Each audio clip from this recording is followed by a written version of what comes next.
pessoas. Faremos 2 blocos de perguntas, sendo colhidas 3 perguntas em cada bloco. Boa tarde, meu nome é Rodolfo, eu estudo desenvolvimento econômico local aqui na LSI, também sou parte do comitê executivo que está organizando.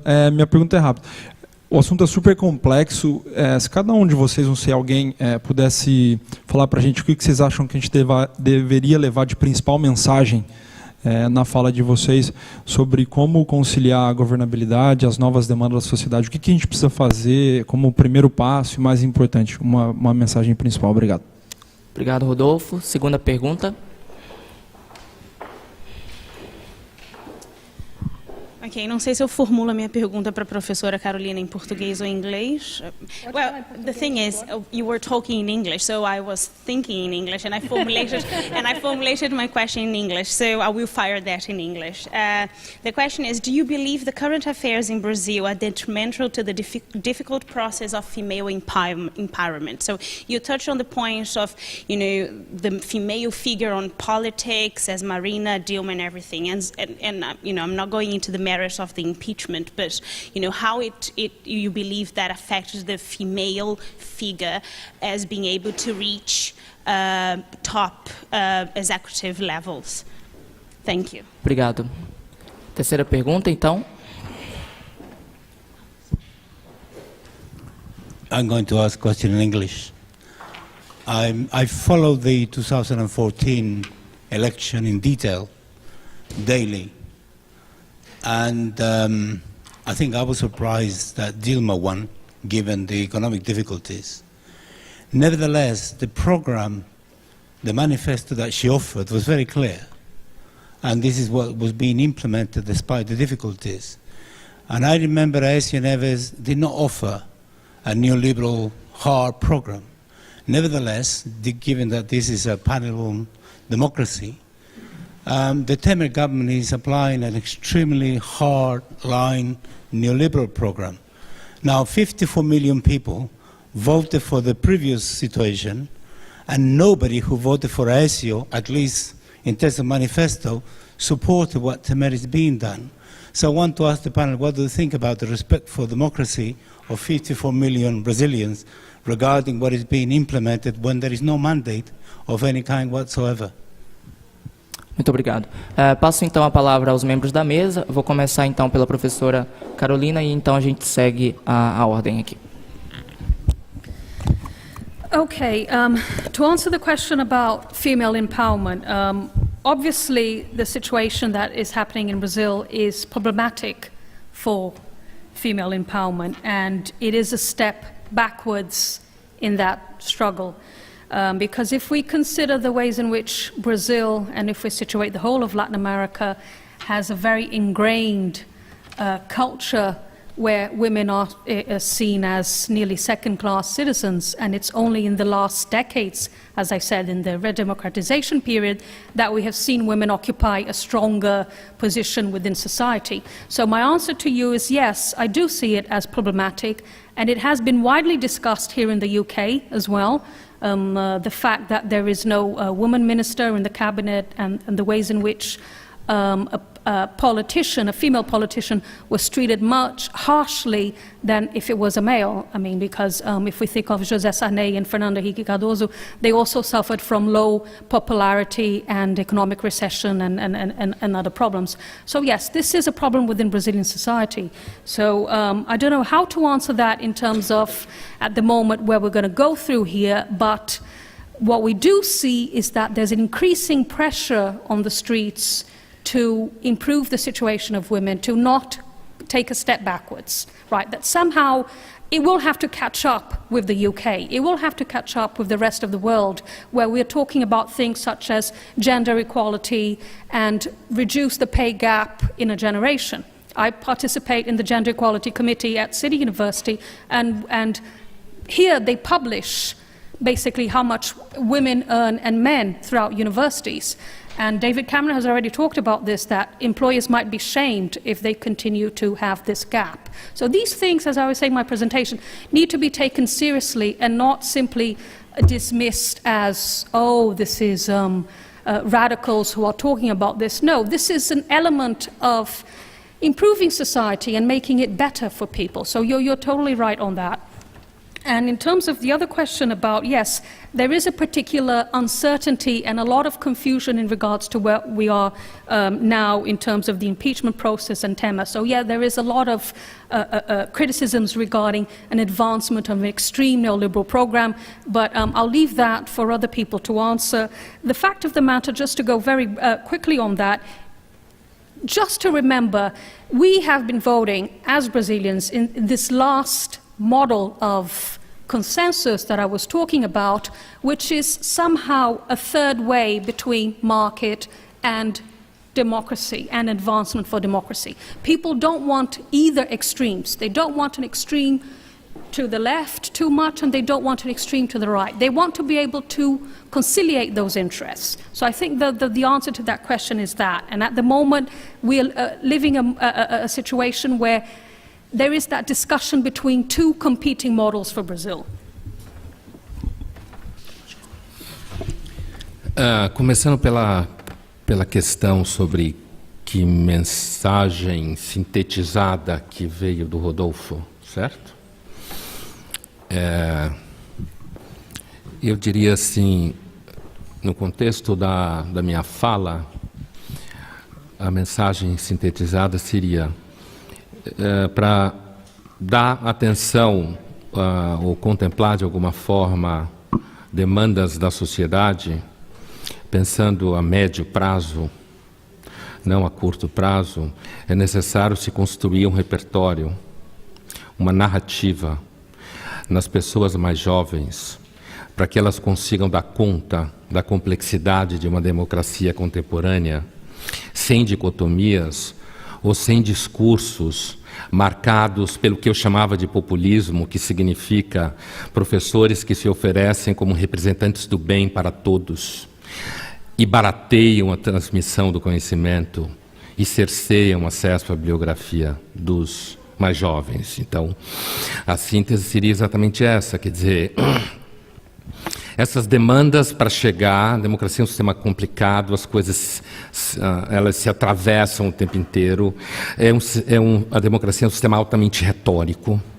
Democracia e verdade são duas coisas que não se comunicam muito bem, todo mundo sabe disso, né?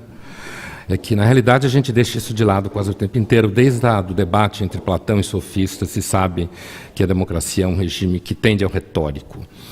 Então, por isso, acredito que seria necessário para contemplar essa, digamos assim, a necessidade de um diálogo, de uma retomada por parte da governabilidade, daquilo que a sociedade precisa. A sociedade precisa saber dar nome às coisas que ela quer.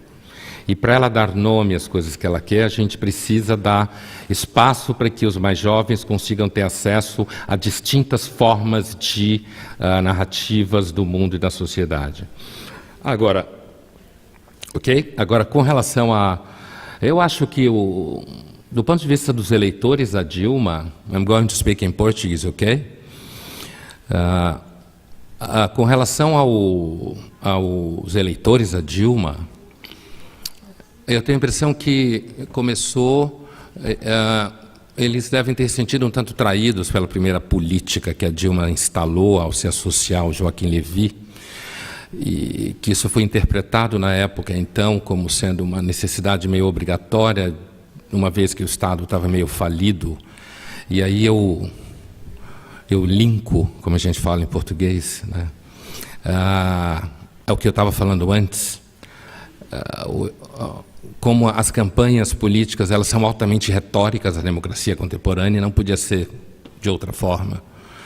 E, portanto, aquilo que me parece que a Dilma ofereceu para o seu segundo mandato era um conteúdo com alto teor retórico e marqueteiro, e no final ela foi obrigada a fazer uma outra coisa para tentar salvar de alguma forma a economia.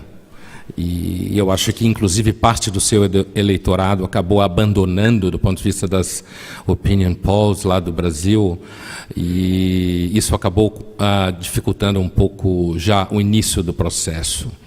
E aí eu lembro, a primeira vez que eu vi a palavra impeachment com relação a Dilma foi nas manifestações de junho de 2013, quando eu saía da Band News e uma repórter do programa Pânico, da Bandeirantes,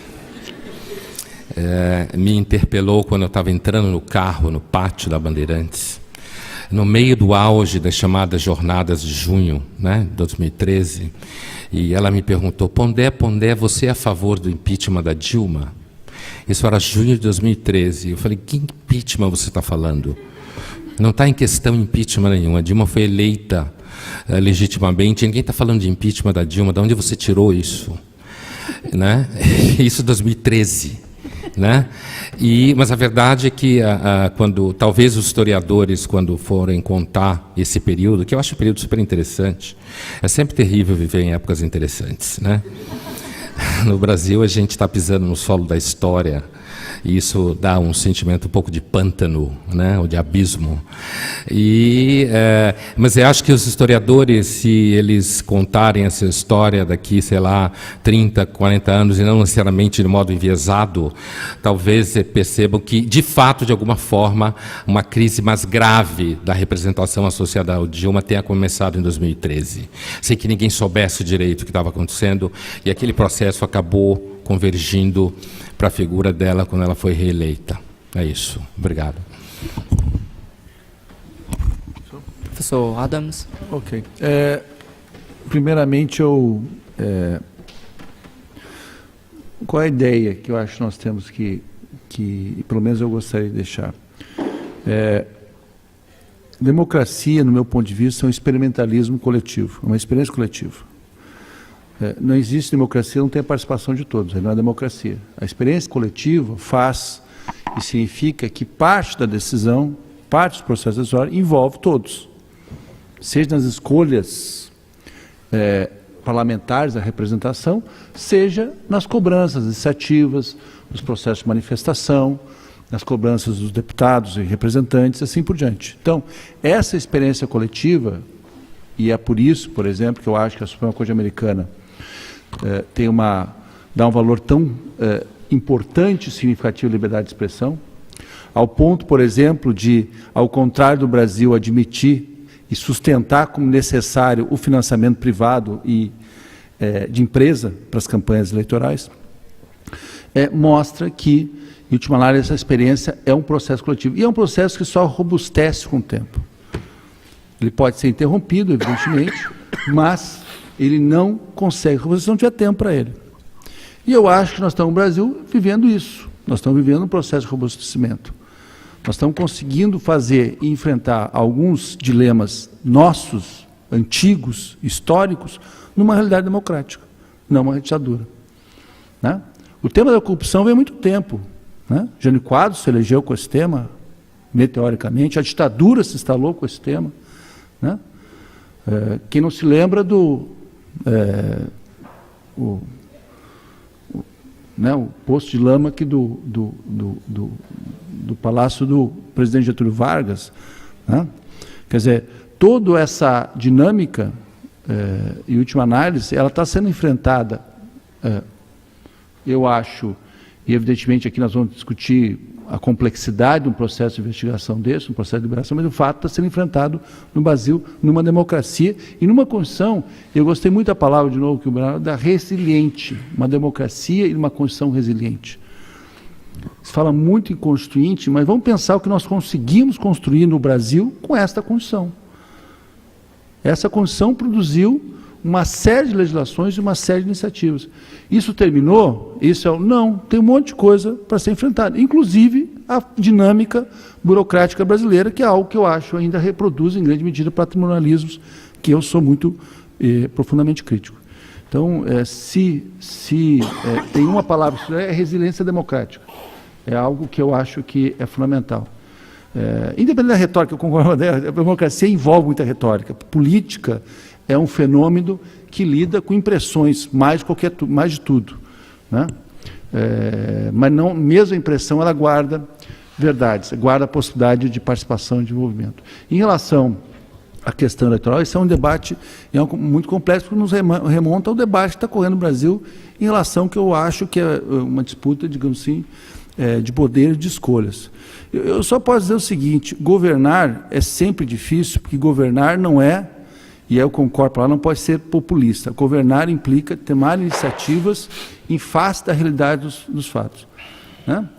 Evidentemente, quem votou em Abraham Lincoln em 1862, 61, não o elegeu para conduzir uma guerra contra os Estados Confederados do Sul. Assim como quem elegeu Roosevelt não o elegeu para conduzir os Estados Unidos na Segunda Guerra Mundial. Mas isso aconteceu, né? E aí podemos dar outros eventos históricos. O fato é que a liderança é um processo difícil e muitas vezes existe sempre uma contradição entre aquilo que motivou a primeira escolha e aquilo que se realiza depois. Essa contradição é um processo que tem que ser sempre bem realizado, bem trabalhado exatamente pelas lideranças políticas, de forma a não romper a legitimidade que deram origem à escolha inicial, para permitir ela continuar. Então, esse problema eu vejo muitas vezes. Eu me lembro, só para usar um exemplo aqui rapidamente, o presidente Lula, quando foi eleito em 2002, ele era um crítico voraz das medidas provisórias. Eu me lembro disso. Eu me lembro que quando ele assinou a primeira medida provisória, o primeiro ato que ele foi assinar a medida provisória. E ele era um profundo, e ele exercia politicamente essa crítica ao modelo de medida provisória. Criticava o governo Francisco Cristina. Ora, há realidades de governo que se impõem às ideologias. Há esse debate, há essa realidade. Eu trabalhei em governos ideologicamente diferenciados, como Fernando Henrique Cardoso, Lula, ou mesmo Dilma, nas suas respectivas dimensões. E, apesar das compreensões dos governantes, coisas se impõem independentemente. Eu posso citar uma questão polêmica: reforma da Previdência. Nos 3 governos eu vi a discussão dos 60 anos. Por que não tem 60 anos como limite de idade de Previdência? Nos 3 governos. Não estou falando de burocrata, estou falando de dirigentes políticos. Então, esse é um fenômeno que, em última análise, se impõe à dinâmica de Estado. E concordo, eu acho que esse processo político é um processo que o governante tem que conduzir corretamente, porque, no limite, a legitimidade dele ela é até indispensável, não pode dispensar isso, né? Acho que a Grécia é um bom exemplo de como é que a legitimidade do governo é indispensável para a própria governabilidade. Ok, professor Marcos, por gentileza. I have to thank Rodolfo for asking what would be the takeaway lesson, because I didn't conclude my presentation in the line that I had begun, so it's an opportunity A chance, yeah. a chance to do that. If I could put in a word, I would say that is to be aware of the danger of hyper-institutionalism. What do I mean by hyper-institutionalism? Is to think that our current crisis can be explained entirely by our constitutional arrangement, our constitutional design, the coalition presidentialism, electoral financing. They certainly key ingredients of the current reform, but the magnitude of what we are seeing cannot be entirely reduced to institutions. Why? I think Percio Arida this morning talked about the many mistakes that were taken. So our current economic woes has a lot to do with mistaken macroeconomic policymaking, primarily. So this has nothing to do with the workings of our presidentialism, our electoral system, our party financing. These are ingredients. But that's why I wanted to distinguish between institutional and non-institutional factors, right? And the other message is the things that has to do with the silver lining, right? Which has to do primarily with the fact that corruption and fiscal responsibility are crucial elements in current beliefs, social beliefs in Brazil. So the degree of awareness of these issues have been risen to a point that is really is going to be part of our political culture for a long time, and there's no reverse in that respect.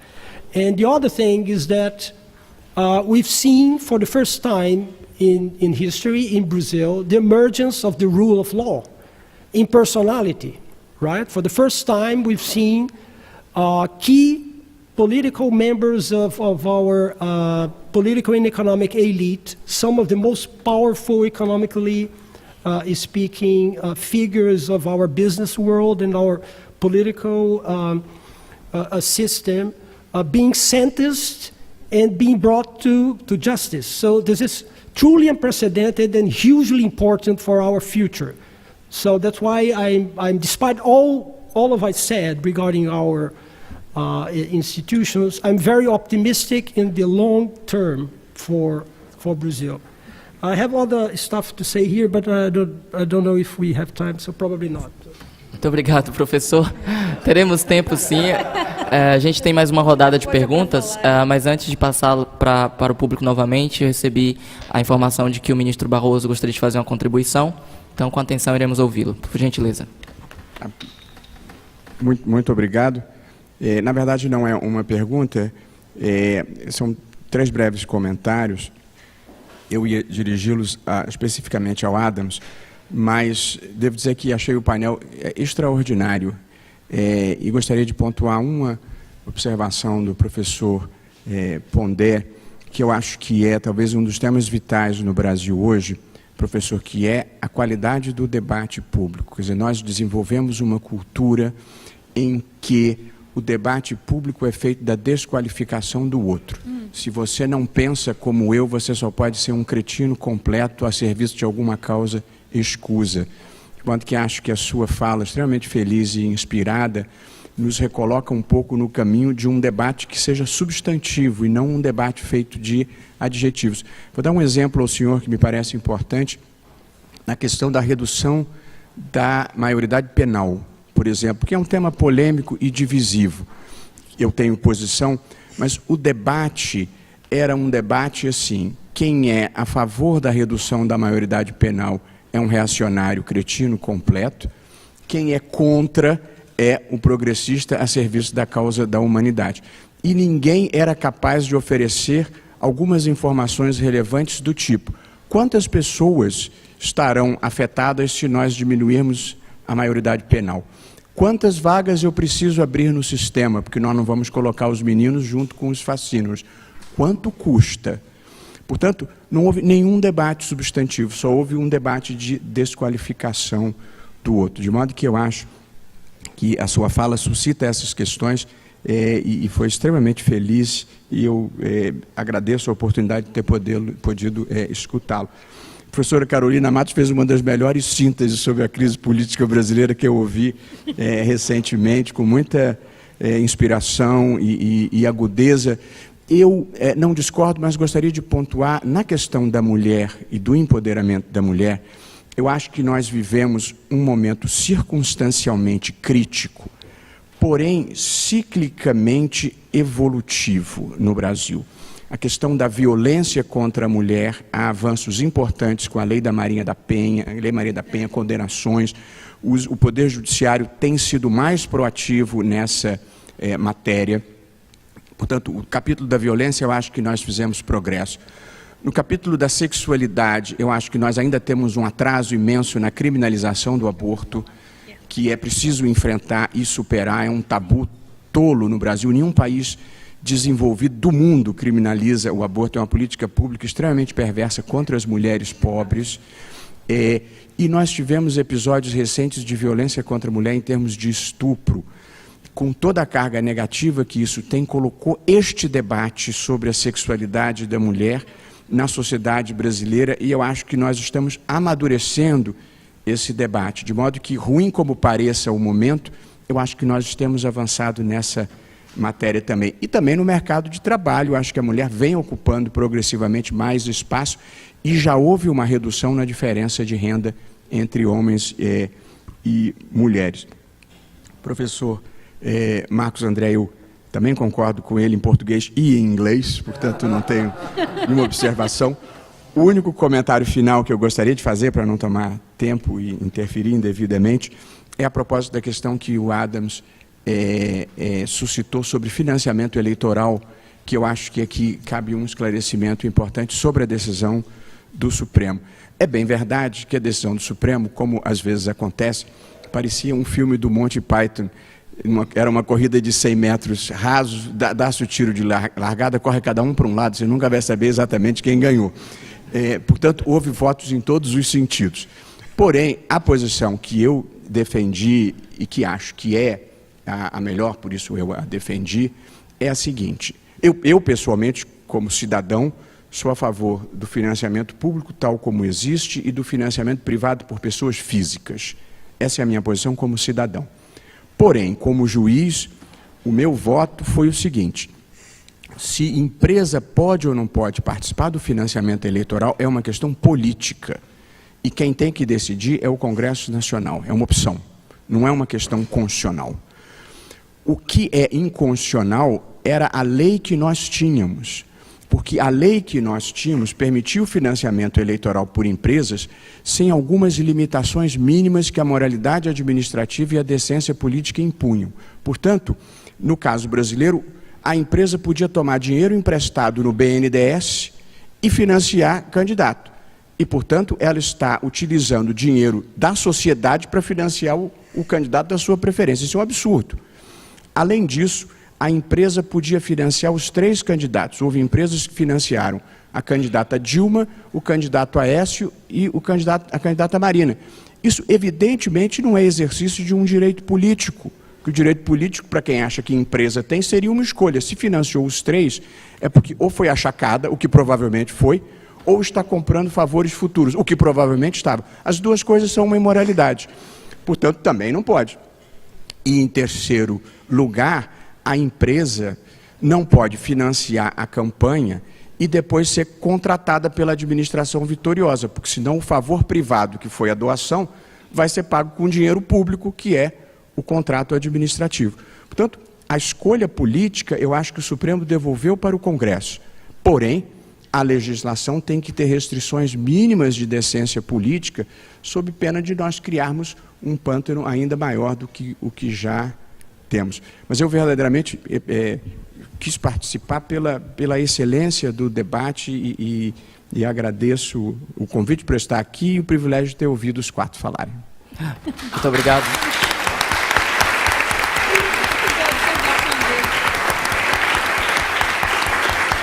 Muitíssimo obrigado, ministro Barroso. Só me permite, senhor. Eu ministro até Adams. peço que o senhor dê a entender que houvesse uma homogeneidade. Eu acho que, assim, não era essa a intenção. Evidentemente, eu tinha clareza dessa diferenciação. Eu só procuro dizer que, naquele momento, a decisão, e eu não sei se o assunto voltará, e possivelmente voltará à pauta do Congresso futuro, mas, naquele momento, a decisão se tornou realmente necessária e oportuna para quebrar o ciclo. Porque nós temos um ciclo que se reproduz. Então, ao quebrar esse ciclo, você cria oportunidade para se estabelecer em bases mais corretas, democráticas, etc. Mas, de fato, se eu der a entender que... Bom, muito obrigado mais uma vez, ministro Barroso. Eu receio que nós não tenhamos mais tempo para fazer uma segunda rodada de perguntas, eu lamento, mas por outro lado, acredito que, e sob pena de adjetivar a consideração do ministro Barroso, a gente teve uma excelente participação da plateia representada, então, nessa última participação. Então, dito isso, eu agradeço mais uma vez a todos os palestrantes, concordo em gênero, número e grau de que tivemos uma excelente discussão aqui, e convido a todos, então, para que tenhamos 20 minutos de pausa de coffee break, antes, então, de seguirmos a programação. Muitíssimo obrigado.